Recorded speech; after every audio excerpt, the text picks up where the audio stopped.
This is a short instruction reel for one of our customers, David, but it's useful to other people as well. This is an ET1 power head, the same as you'll find on an E3 Premium or a Felix or a Dart, and we're going to show you how to fit the inspection flap.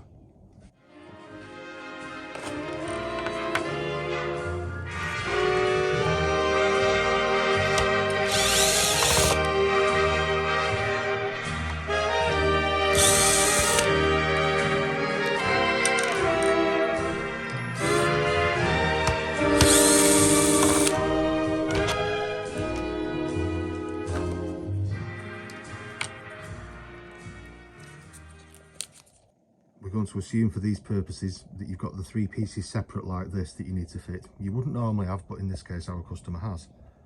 So we're going to assemble that first and then refit it.